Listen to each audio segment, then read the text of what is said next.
Break के बाद आप सभी का एक बार फिर स्वागत। आप देख रहे हैं न्यूज़ नाइट और आइए बात कर लेते हैं एआई इम्पैक्ट समिट 2026 को लेकर। पीपल, प्लैनेट और प्रोग्रेस यानी जन, पृथ्वी, प्रगति जैसे जो 3 सूत्रों पर आधारित 5 दिवसीय इंडिया एआई इम्पैक्ट समिट 2026 की शुरुआत सोमवार से होगी। इसमें एआई के प्रभाव और भविष्य पर विचार विमर्श किया जाएगा। इस सम्मेलन में 100 से ज्यादा देश शिरकत करेंगे। ये पहली बार है जब किसी विकासशील देश में वैश्विक एआई शिखर सम्मेलन का आयोजन किया जा रहा है। सोमवार से शुरू हो रहे 5 दिवसीय इंडिया एआई इम्पैक्ट समिट इस क्षेत्र के भविष्य की दिशा तय करने वाले सबसे बड़े वैश्विक मंच की मेजबानी करने जा रहा है। एआई इम्पैक्ट समिट 2026 अपनी तरह का पहला ऐसा वैश्विक सम्मेलन है जो ग्लोबल साउथ को केंद्र में रखकर आयोजित किया जा रहा है। इंडिया एआई इम्पैक्ट समिट 3 सूत्र जन, गृह और प्रगति पर आधारित है, जो एआई पर सहयोग के लिए भारत के दृष्टिकोण को परिभाषित करते हैं। ये शिखर सम्मेलन एआई के भविष्य पर विचार विमर्श करने के लिए विश्व भर के नेताओं, नीति निर्माताओं, नव प्रवर्तकों और विशेषज्ञों को एक मंच पर लाएगा। प्रधानमंत्री नरेंद्र मोदी के निमंत्रण पर कई अन्य नेता भी शिखर सम्मेलन में शामिल होने वाले हैं। आने वाले समय में एआई और भी क्रांतिकारी बदलाव लेकर आने वाली है। भारत इसके लिए भी तैयार है। भारत में ग्लोबल एआई इम्पैक्ट समिट होने जा रही है। दुनिया के अनेक देश, दुनिया भर के टेक लीडर्स इस समिट में हिस्सा लेने के लिए भारत आ रहे हैं। सभी के साथ मिलकर हम एक बेहतर विश्व बनाने के लिए निरंतर प्रयास करते रहेंगे। इलेक्ट्रॉनिक्स और सूचना प्रौद्योगिकी मंत्रालय द्वारा आयोजित इस समिट में अभूतपूर्व वैश्विक भागीदारी देखने को मिलेगी। लगभग 2 लाख प्रतिभागियों ने इस ऐतिहासिक आयोजन के लिए पंजीकरण कराया है। कार्यक्रम की रूपरेखा के अनुसार शिखर सम्मेलन का मुख्य केंद्र कूटनीतिक और तकनीकी विमर्श रहेगा। The summit has got phenomenal response. This is going to be the 4th and the biggest AI summit so far in the entire world. The response from practically 100 countries and the industry has responded so well. More than 100 CEOs are joining us in the Impact Summit.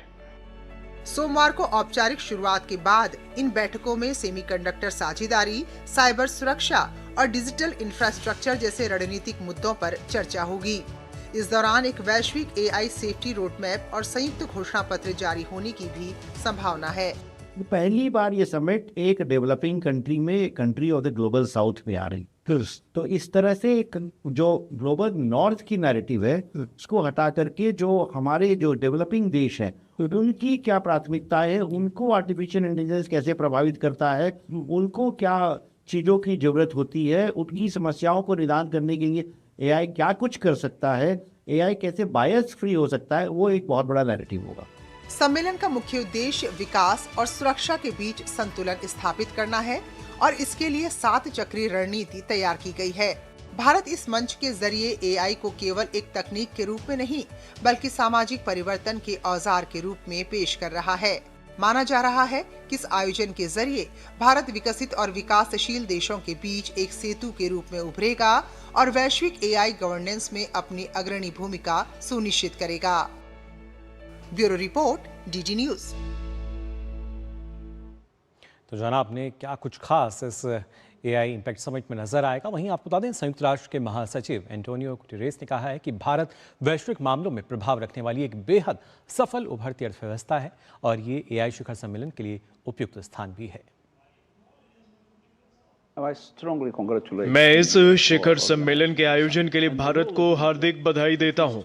Bharat की भूमिका आज बेहद सफल उभरती हुई अर्थव्यवस्था के रूप में है और यह न केवल वैश्विक अर्थव्यवस्था में बल्कि वैश्विक मामलों में भी लगातार महत्वपूर्ण भूमिका निभा रहा है। इस शिखर सम्मेलन के आयोजन के लिए भारत बिल्कुल उपयुक्त जगह है और यह सुनिश्चित करने के लिए भी कि एआई की अपार संभावनाओं एवं इसके सभी जोखिमों के साथ इस पर गहराई से चर्चा हो, क्योंकि एआई पूरी दुनिया से संबंधित है।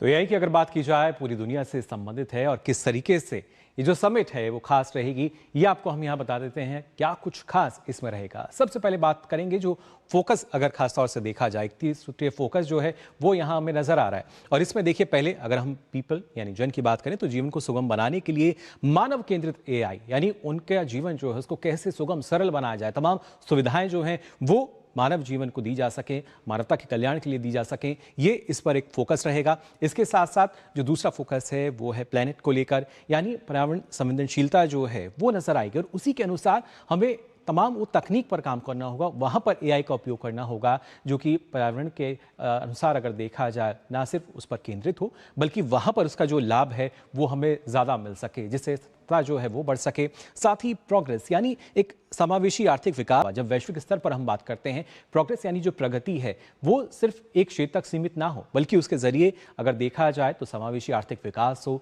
जो जब हम वैश्विक समृद्धि की बात करते हैं, वैश्विक विकास की बात करते हैं तो वहाँ भी जो एआई है वो महत्वपूर्ण रहेगी और इसी वजह से ये त्रिसूत्रीय फोकस जो है वो यहाँ नजर आता है कि किस तरीके से अब जो एआई समिट है उस पर यहाँ फोकस किया जाएगा। तो ये 3 सूत्र यहाँ सुझाए गए हैं, लेकिन इसके अलावा 7 चक्र की भी बात की गई है। वो 7 चक्र क्या हैं वो आपको हम यहाँ बताने की कोशिश करते हैं। देखिए, ये वो 7 चक्र हैं। सबसे पहले अगर हम बात करते हैं मानव पूंजी की यानी ह्यूमन कैपिटल, किस तरीके से लगातार इसमें इस तरह का इन्वेस्टमेंट हो, फिर चाहे हम कौशल विकास की बात करें, उनको रोजगार के नए अवसरों की बात की जाए, इस पर लगातार जो एआई के यहाँ वर्किंग ग्रुप्स होंगे वो लगातार इस बारे में मंथन करेंगे, विचार विमर्श इस पर होगा। साथ ही बात आती है जब दूसरे चक्र की हम बात करें तो सामाजिक सशक्तिकरण के लिए समावेशन, कैसे सामाजिक स्तर पर जब हम देखते हैं वहां पर एक बेहतर समावेशन जो है उसकी आवश्यकता है और एआई जो है वहां भी मदद करता आएगा वैश्विक स्तर पर। तीसरे चक्र की अगर बात की जाए जो कि है सुरक्षित और विश्वसनीय एआई, इसका उपयोग जिस तरीके से बढ़ रहा है कहीं ना कहीं चुनौतियां भी बढ़ रही हैं। ऐसे में सुरक्षित और विश्वसनीय एआई इसको हम कैसे बना सकते हैं? आज हर जगह जब इसका इस्तेमाल किया जा रहा है पारदर्शिता बेहद ज़रूरी है और उसी के लिए ज़रूरी कि इस पर और ज़्यादा अगर भरोसा हमें बढ़ाना है तो कैसे इसको सुरक्षित हम बनाएं। चौथे चक्र की अगर बात की जाए जो कि है लचीलापन, नवाचार और उसके साथ साथ दक्षता यानी इनोवेशन और एफिशिएंसी, और उसके साथ साथ कैसे इसमें हम बदलाव भी ला सकते हैं, जिस तरीके की हमारी आवश्यकताएं हैं, जिस तरह की ज़रूरतें हैं उनके अनुसार इसमें बदलाव हो और उनके अनुसार नवाचार जो है वो इसमें हमें देखने को मिले और एफिशिएंसी यानी दक्षता जो है उसमें भी हम सुधार कर पाएं।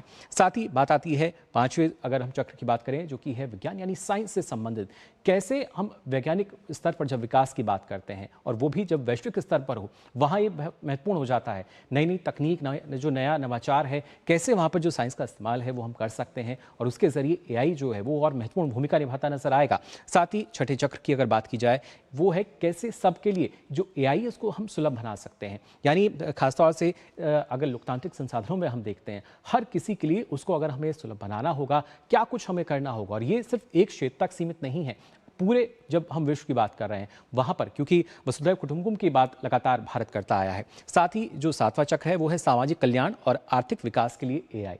आर्थिक विकास हर देश के लिए बेहद ज़रूरी है, लेकिन इसके साथ साथ जो सामाजिक विकास है, जो सामाजिक कल्याण है, उस पर भी ध्यान देना होगा और इस तरह का एक इकोसिस्टम जो है वो हमें यहाँ बनाना होगा जिसके चलते जो एआई है उसका लाभ तो मिले ही, साथ ही हर किसी तक वो लाभ पहुँचे। और ये जो 7 चक्र यहाँ पे यानी जो वर्किंग ग्रुप्स होंगे उनकी अगर बात की जाए तो इनके जरिए वैश्विक स्तर पर जो सहयोग है वो बढ़ता हुआ नजर आएगा और इसी के साथ साथ हम देखेंगे इस सहयोग के चलते किस तरीके से ये एक नया दौर जो है एआई का वो हमें यहाँ नजर आ सकेगा। इस पर हम चर्चा करेंगे और इसके लिए खास मेहमान जो हैं वो हमारे साथ जुड़ चुके हैं। प्रोफेसर गणेश रामाकृष्णन जी हैं, प्रिंसिपल इन्वेस्टिगेटर, भारत JN के। बहुत बहुत स्वागत आपका प्रोफेसर गणेश रामाकृष्णन।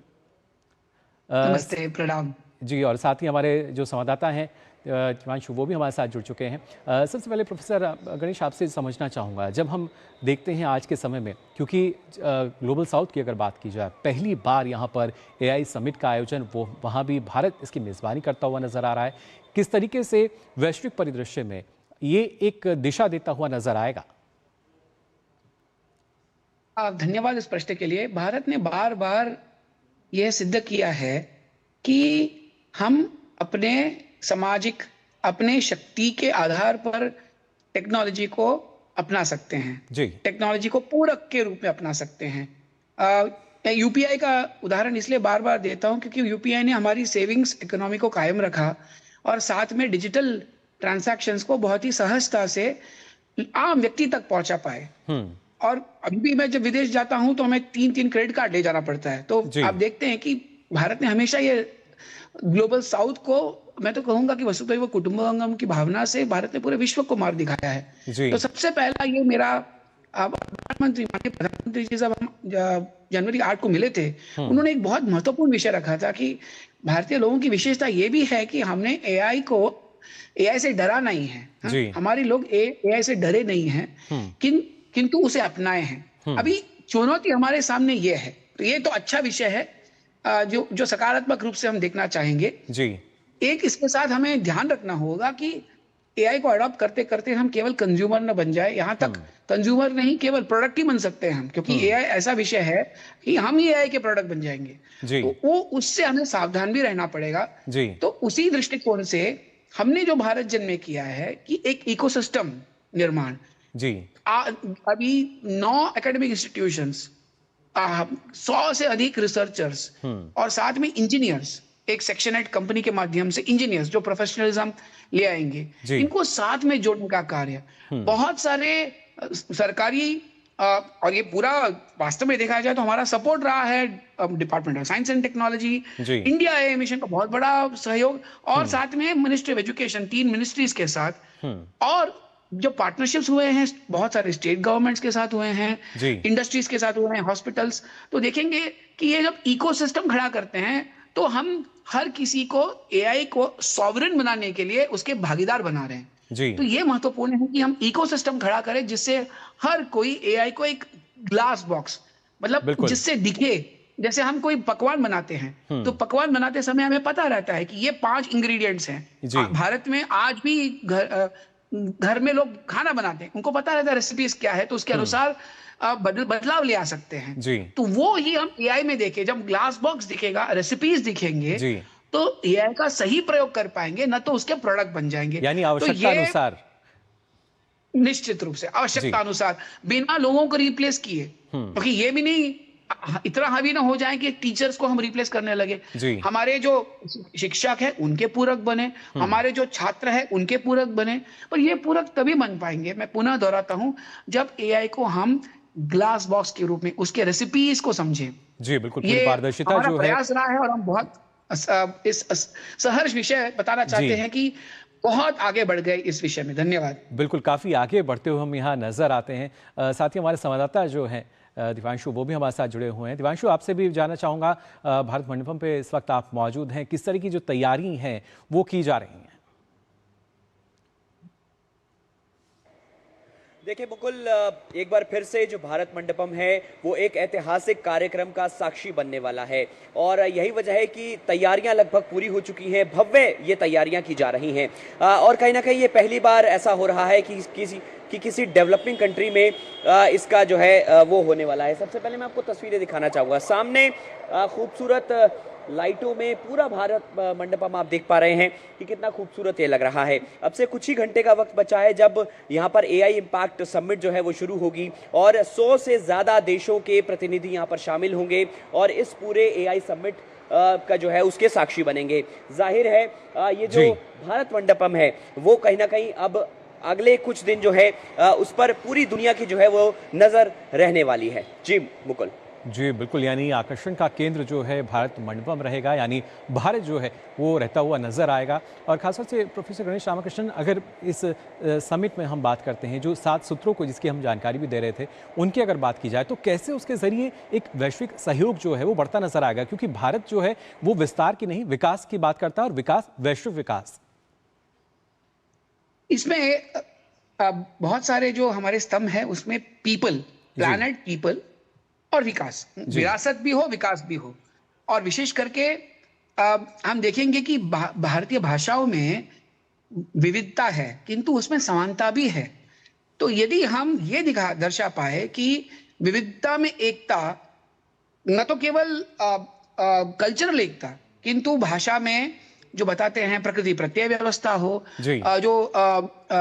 जो पाणिनि शिक्षा के माध्यम से देखे तो बहुत सारे भाषाओं में जो कॉमन फोनीम्स हैं उनको, तो टेक्नोलॉजी में भी हम भारतीयता ले आना ये बहुत महत्वपूर्ण है जी। पूरा जो पाइपलाइन है, जितना हम भारतीयता ले आएंगे उतना हम विविधता को वास्तव में हमारा एडवांटेज बना पाएंगे। और ये क्यों महत्वपूर्ण है, क्योंकि आप पीपल की बात कहे, हमारे यहाँ 700 से अधिक भाषाएं हैं, केवल 22 तो शेड्यूल्ड भाषाएं हैं, तो इतनी सारी बोलियां हैं और उनको भी कायम रखना है। उनको वास्तव में केवल कायम नहीं, डेटा इतना उस हर भाषा में, हर बोली में जनरेट करें कि लोग सहजता से अपनी भाषा में भी बोले, दूसरे भाषा में भी बोल पाए जी। और ये हम ये दर्शा पाए, और ये हम दर्शाने का पूरा प्रयास कर रहे, दर्शा भी रहे हैं, तो क्या होगा कि पूरे ग्लोबल साउथ में ये अच्छा उदाहरण बनेगा कि diversity can become strength, diversity can become actually a source of fidelity of basically resilience against any kind of monopoly। जी बिल्कुल, यानी विविधता में एकता किस तरीके से नजर आती है, ना सिर्फ सांस्कृतिक रूप से बल्कि तकनीकी प्रौद्योगिकी रूप से भी, वो भारत मंडपम में हमें देखने को मिलेगा। और खासतौर से दिव्यांशु अगर देखा जाए, क्योंकि ना सिर्फ जो टेक कंपनीज हैं, दिग्गज टेक कंपनीज जो हैं वो यहाँ पहुँचेंगी, कल एक्सपो है, उसके साथ साथ अगर देखा जाए खासतौर से जो युवा वर्ग है उनमें भी एक उत्साह है इस समिट को लेकर। देखिए बिल्कुल 100 से ज़्यादा कंट्रीज़ के जो सबसे पहले मैं आपको बताना चाहूँगा कि लीडर्स यहाँ पर पहुँचने वाले हैं। इसके अलावा कई ऐसी एमएनसीज़ हैं, कई सारी बड़ी कंपनीज़ हैं जिनके सीईओज़ और जो रिप्रेजेंटेटिव हैं वो यहाँ पर पहुँचेंगे। अगले 5 दिनों तक हम यहाँ पर अलग अलग सेशंस देखेंगे, क्योंकि भारत मंडपम में अलग अलग हॉल्स हैं, वहाँ पर अलग अलग वक्त में जो है सेशन चलेंगे और अलग अलग इशूज़ पर जो है वो चर्चा की जाएंगी। अलग अलग सेक्टर्स पर जो उनके एक्सपर्ट्स हैं वो अपनी राय देंगे और इसकी लाइव स्ट्रीमिंग जो है सोशल मीडिया के जरिए लोग देख पाएंगे। और भारत सरकार का भी साफ तौर पर कहना है कि बड़ी संख्या में जो रजिस्ट्रेशन है इस पूरे जो समिट है उसको लेकर किए जा रहे हैं। और जाहिर है जो अब तक सिलिकॉन वैली से तकनीक की जो दिशा और दशा है वो तय होती थी, लेकिन अब इस एआई इंपैक्ट समिट के जरिए ये तकनीक की दिशा और दशा जो है वो दिल्ली से तय होगी। और जाहिर है इसको लेकर बेहद खास तैयारियां यहाँ पर की जा रही हैं। एक बार फिर मैं आपको तस्वीरें दिखाना चाहूंगा पीछे भारत मंडपम की। सुरक्षा के लिहाज की अगर हम बात करें तो यहाँ पर दिल्ली पुलिस के अलावा जो पैरामिलिट्री फोर्सेज हैं उनको तैनात किया गया है। 10,000 से ज्यादा दिल्ली पुलिस के जो पुलिसकर्मी हैं उनको यहाँ पर तैनात किया जाएगा।